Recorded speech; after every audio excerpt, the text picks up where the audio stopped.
G'day viewers, my name's Graham Stevenson and I'd like to invite you to come on a journey of creativity and learning and adventure through the series Colour in Your Life. There's an artist in every family throughout the world, and lots of times there's an artist deep down inside all of us as well. So grab your kids, your brothers, your sisters, your aunties, uncles and mums and dads and come and see how some of the best artists do what they do.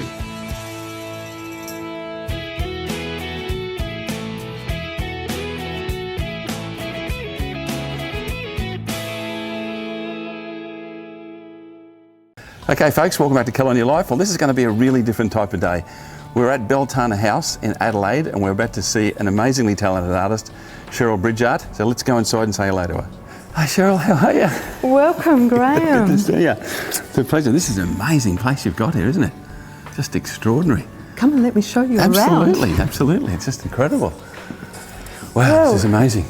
This is my studio space where I show my art, and we come down here, you can see this is a new piece. Folks, I would like to introduce you to Cheryl Bridgart. Cheryl. Welcome. Fantastic. I mean, Cheryl's work's really quite amazing. You are an embroidery and textile artist. Yes. Is that the best way to put it? Yes. Multi-award winning. You've got works all over the world. Multidisciplined artist as well, as far as your diplomas are concerned as well. It's incredible. I mean, your home is 160-year-old horse stables that you've turned into a studio as well, and a gallery and a workshop area. It is one of the most fascinating places I've been to in some time, it really is. But tell me a little bit more about how this all started for you. I mean, you literally have been doing this since you were a preschooler. I've drawn since I was a child. I always loved to draw. And going to grandmother's house, I loved going through her magazines, women's weeklies, and she wouldn't let me cut anything up, so I had to draw little pictures. Then I'd go home and make them for my dolls. Yeah. And that began sort of a love of creating textures and pattern on the surface. By the time I became a teenager, I was making my own clothes. They looked like costumes, so they were very theatrical. I had to decorate them. And my mother used to say, I'm not sure how you're going out in that. To today, I actually don't own clothes that I haven't designed. That's amazing. Drafted, always embroidered. It's like my brand. And the past few years I've made hats to match my outfits. And a lot of what you do is based on your dreams. Yes, I've been a vivid dreamer all my life. It's fantastic. I mean, it's an amazing place. Let's go through and we'll have a look at all of the things that you and your lovely partner John have done with this beautiful, beautiful place, studio and home, but one of the most extraordinary places we've been into in a long time. But let's go and have a look at what else you got. Good. Great. Yes. And you really have a lot of workshops, a lot of people come in, you know, tourist buses and they come in to see you. I welcome. I never say no to groups, and if I can, there's often a morning tea or a coffee, or this one's called Live Loud. You're certainly doing that. And it's each of the masks have been made separately. They each one took about 5 or 6 hours, and then arranging them together. It's incredible, it really is. And this is where you work? This is where I sit, and I can move it about. I've got great light. So this is your clothing room, will you? This is my special room. This is where my clothes live, and this is where I dress to go out or every day. Yeah, they're just unbelievable. They all have a name. This one's called We Like to Party. They are works of art. I mean, and this one, recently, there was a Japanese artist at the Art Gallery of South Australia, Chikiro. Great, isn't it? And it's very asymmetrical. Now I can show you where I make the clothes. Okay. It's a very small room, not like this. This is where you create everything. Yes, come in. This is where I stitch my clothing, not where I do my art. So I've got some earlier works. This is one of my outfits I made when I was in my late teens to wear. And then you love zebras as well, don't you? Zebra's been my favourite animal as a child. Yeah. Most things I make, somewhere there might be a touch of a zebra, which I think is my good luck charm. Yeah, it's fascinating. A happy animal, I'm a happy person. So what are we going to do today? I'm going to show you how I work. All right. How I start a work. Let's go out to the Q20, isn't it? Q20. Benina Q20. It's sort of like a rocket ship as far as I'm concerned. It is a rocket ship. But let's go out and have a look at that and we'll make a start. Okay, let's go. Fantastic. Well done.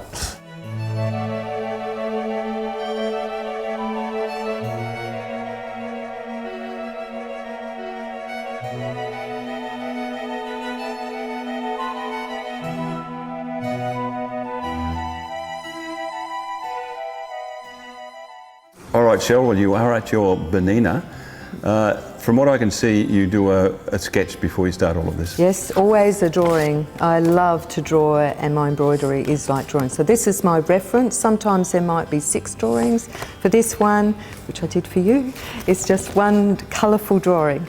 So how do you go about this? It's really just freehand, isn't it? Freehand. You don't sketch anything out? No. Yeah. So I start with my blank piece of canvas, yes, which is artist canvas. So it's what you would paint on, 10-ounce cotton canvas. I usually use a really pale thread, like a pale pencil colour, but for today I'm going to use a darker grey so it's more visible, and that I can change it. So once I've start adding other colours, I can lose those first lines that I make. This machine doesn't do a straight line, it just bobs up and down, so away I go.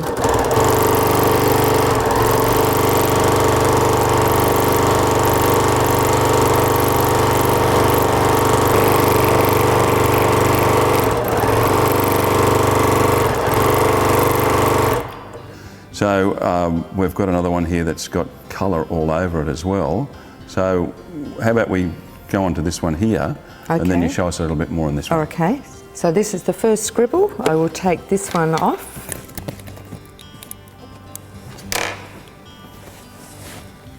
And I've started some colour on this one, so need to re-thread up the sewing machine.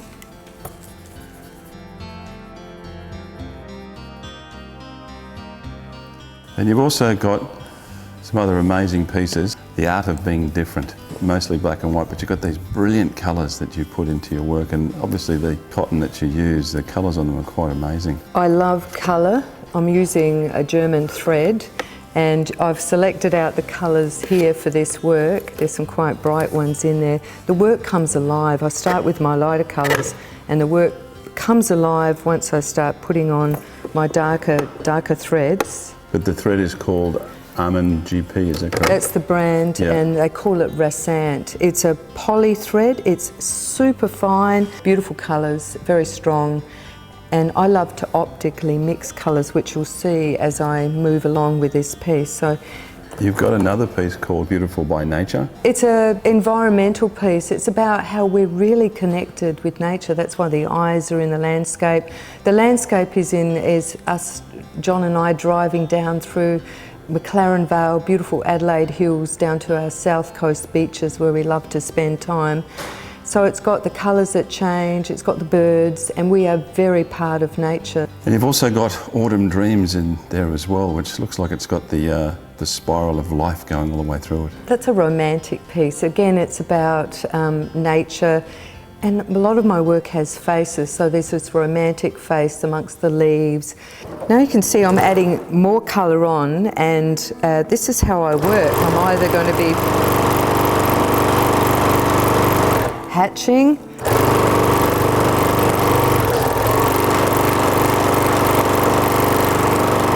that's cross-hatching because I'm crossing back over my work. If I want to make it quite dark, I will scoot all over the work to get some lighter colour.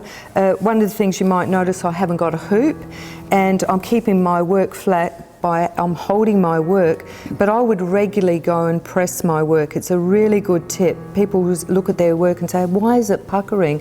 If you stitch over puckering, it's going to pucker more. So what I do is I go and press my work. I don't use a wet press, not until the end. So getting an iron on it, pressing it on the front and the back, and then coming back and working again.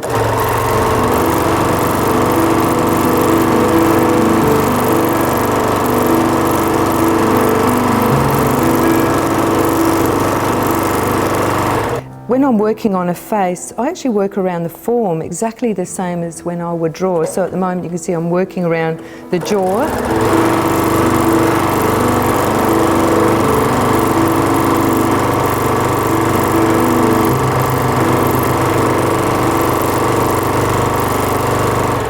And you can see here where I've put, I've got yellow on, I'm now adding a pink onto it. The two colours will mix together. So you get lovely mixes. Sometimes you can limit your palette. You don't need to have 100 different colours, which is what I did when I first started. I never had enough colours. Now I can optically mix. If I want to make a yellow brighter, I might add a touch of orange. If I want to liven up a green, I might add yellow in it. So it all mixes together, and that's a little bit of studying art, a little bit the Impressionists, and I think we all love to look at Impressionist artwork where you can zoom in and look at colour. So embroidery is like that because you can put touches of colour here, there and everywhere. Well, mine were backwards turned. You put on another outfit and you put on another piece of work in front of you as well. Well, I had to. I've got so many beautiful outfits I love to wear, so I thought I'd put another one on. And I've got a new piece of work here, which is a lot of the background colour is now finished. This is where the fun starts. I can introduce the darker colour and I can start hatching and bringing it to life. Here I'm just hatching across to bring up the edge of the face.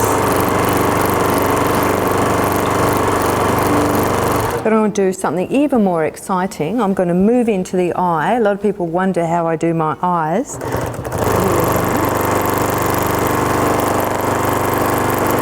I don't usually go round the eye. I start scribbling from the edge to the iris, to the pupil, like the spokes of a wheel. So I start going around.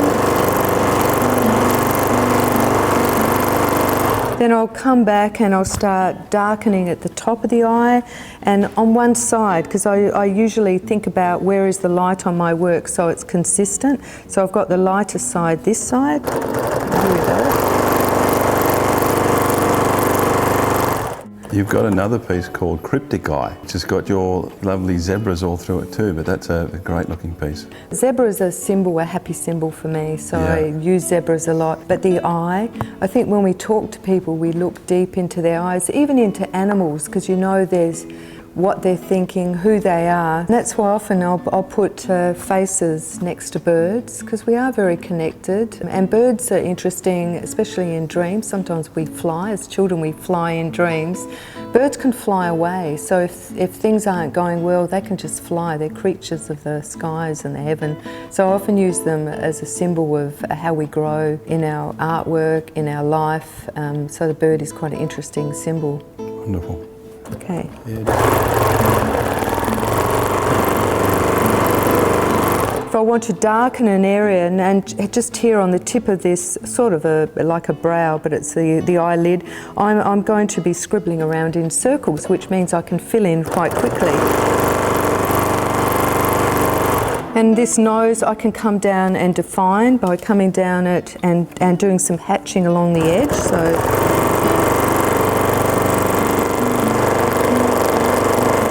So with each colour that I do, now this is actually starting to, the darker colours are bringing the work forward, and the lighter colours still look fairly flat until I start defining them and adding the darker hatching. You were saying that over the years you've had a bit of frustration with mainstream critics and prizes accepting textiles and embroidery as part of the art system, and they call it craft, but it really is art. I'm not copying photographs, I don't copy anyone else. I use images from my dreams, and if I need to do research, when I had my zoo exhibition, I go to the zoo.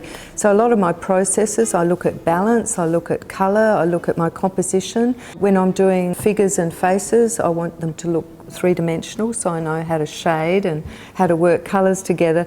But entering textiles into often you can't enter it as a painting, you can put it in as mixed media, even though sometimes it's only one medium, it's just thread and canvas. And apart from what you're doing now with the imaginary side of things, you also do portraits of people, I mean some well-known people as well, and one of them is the Governor of South Australia, Hugh Van Lee, and you've actually, literally with no pencil marks and no nothing, you made his portrait. Amazing. And the interesting part was he sat and a film crew filmed it, and an audience sat and watched, so it was a bit under pressure. And you also do commissions for people as well? Yes. So how long does it take you to do one of your larger pieces there? It could be 300 hours. Wow, it's amazing. And I'll work on it until it's finished. And I find it hard sometimes to stop. In every exhibition I tend to do some smaller works that just look like pencil drawings, and some of those are purely in grey threads, and I might add a touch of colour, because it's people like to collect your work, and I find that at my openings I'll have somebody that'll venture and buy a small piece but would really like a bigger piece. They'll buy that small piece and they generally come back to get another. I try and cater for anyone that would love a piece of my work. It's so nice. I always say they start living in a new home. They become part of someone else's world. So yeah, that's great. When you've got another piece here called Wishes on a Wing, and there's some separation in there, there's some spots that you've missed out.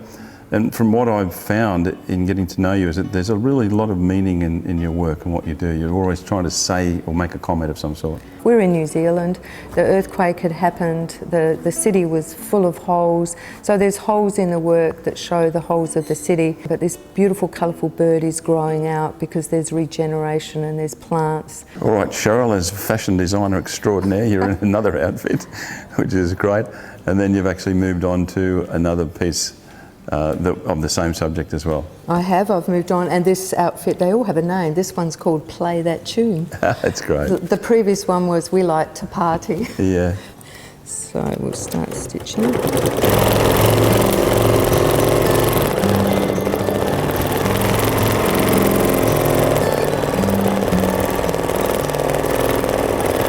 Again, I'm curving, I'm coming into the corners to get that rounded look of the lips.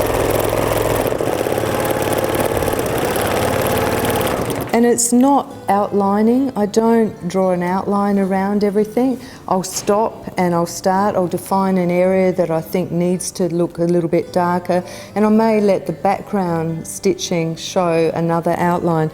So a lot of that is from art, having studied art. Even if you haven't studied art, go to galleries, look at pictures and paintings, see how an artist defines their work.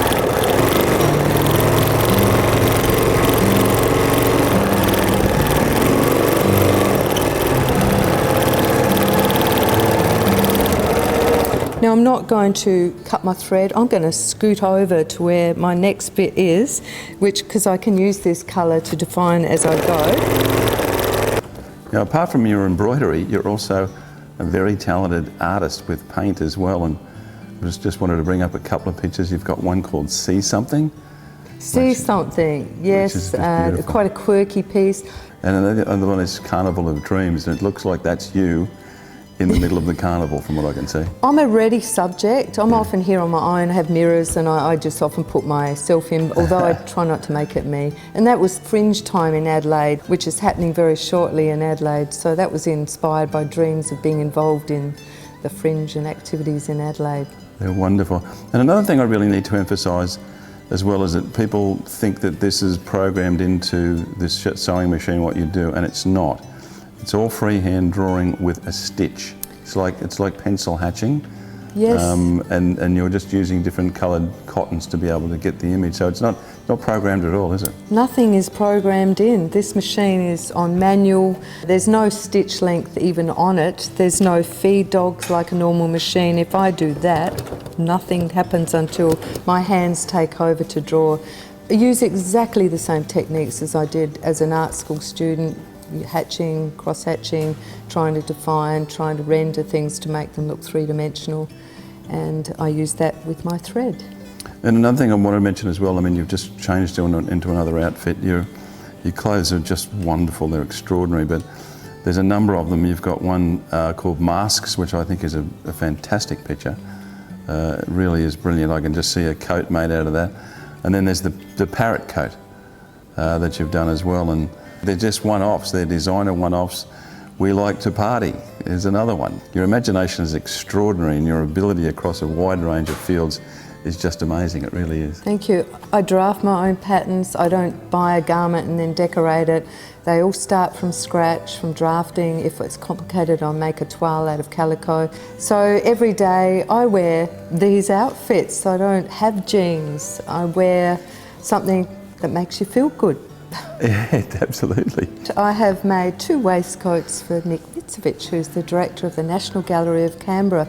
The first one was inspired by his garden. He was a great subject to fit and make a waistcoat. Okay, now I'm actually at the eye now, so it's not finished. So I'm going to add the pupil. So I'm filling in quite heavily to get the black, although it's not black, it's dark grey, of the pupil. But I'm going to leave a little bit of it empty, which makes the twinkle in the eye. I often will come back and do that, but I'm going to leave it in. I'm going back onto my blue to make the edges darker. I'm outlining the top of the eye. I'm going to get into the corners and shade those. And while I'm here, I can even add eyelashes.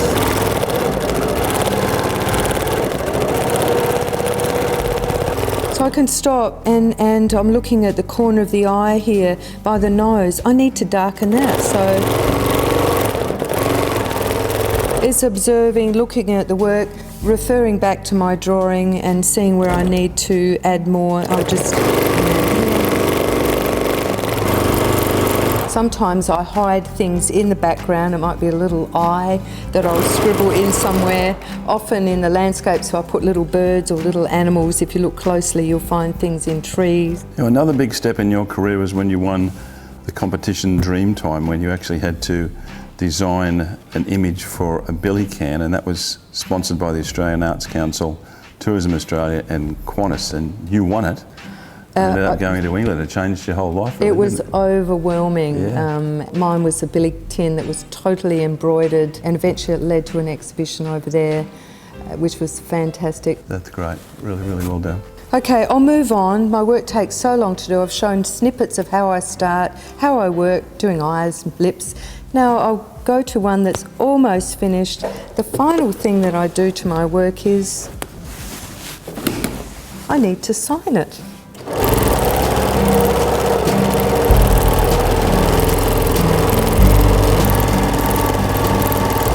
So that's it.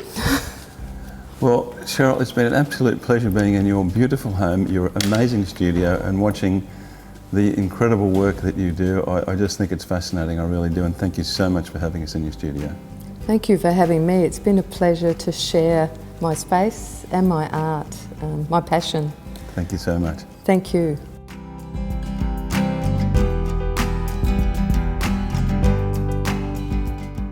Well, that was a great day. It really was. You're an amazingly talented woman. Thank you. So different, and as we were discussing before, this really is your art form. It's incredible. I mean, you do this and the machine doesn't really help except to do the stitches.